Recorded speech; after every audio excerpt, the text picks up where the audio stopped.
lecture, he was talking very quietly. He said that they were doing experiments on humans with computers. The way he spoke was very agitated. He couldn't string a sentence together properly. I asked him who was doing these experiments, and he said the government. He said that they were causing lots of pains to their arms and legs. I tried to find out where he was, but he wouldn't say. An hour later, Jerry called his mother in London. And he said, "Mum, I'm in deep, deep trouble." Or he said, "Big trouble. I'm big trouble." And I said, "Tell me, Jerry, tell me, what is it, what is it?" And he said, "You know this Nouvelle Solidarité?" And then, "Tell me." And he said, I can't do this, or I'm not able to do this, you know, I want it out. And at that point, the phone was cut. And then it rang back again almost immediately. And then the first thing that he said that time was, "Mum, I'm frightened." I realized he was in such danger that I said to him, "I love you."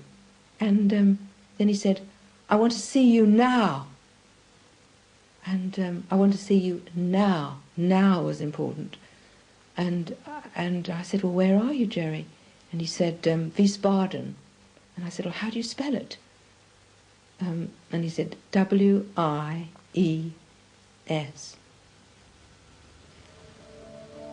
And then the phone was cut. 45 minutes later, Jerry lay dead on the Berliner Strasse on the edge of Wiesbaden, fatally injured after running into traffic. He was hit by 2 cars. 10 minutes earlier, he'd collided with another car further down the road, but kept going. It begs the question, how had Jerry ended up running down a dual carriageway at 6 in the morning? According to the local police reports, he'd been staying with a member of the Schiller Institute in the centre of Wiesbaden, together with another student, Sebastian. Sebastian, who won't speak to the media, told the police Jerry had been restless that night and ran off from the house at 5:15 in the morning. If so, from the police report, it's assumed Jerry ran for 45 minutes, covering about 5 kilometres, before running into traffic. For the German authorities, a clear case of suicide.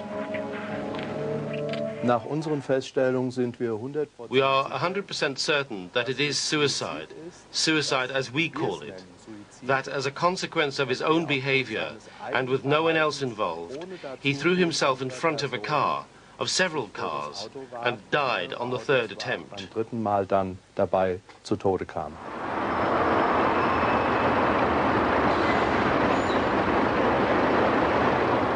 In Paris, those who knew Jerry best, his friends, his girlfriend, the people that saw him all the time, to them, the idea that he'd commit suicide is inconceivable.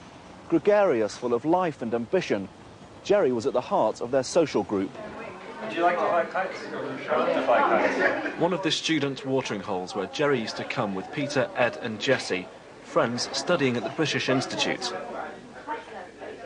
He's somebody who I'd always seen as very stable, in fact, somebody who gave off all the outward signs of being extremely happy in the life that he had here in Paris. He was doing fine at school, he had a girlfriend, a massive group of friends both here and in London. Nothing could be more implausible. Jeremiah was stable, he had so much going for him. It does make us feel very uneasy that there is this element of mystery that we can't really put the pieces together and that something just doesn't add up. Something went on out there in Germany and it doesn't really fit. All the pieces of the puzzle don't fit together. There was definitely something that happened to him that was very disturbing, and I think it's very important that we find out what that was. Oh, that's so cute. Pas du tout, non. Il était... He wasn't the kind of person to take his own life. On the contrary, he had so many plans. He wanted to become a writer, to travel. He had no reason to kill himself. We got on so well together, and he had lots of friends in Paris. We partied a lot. He had no reason to take his own life.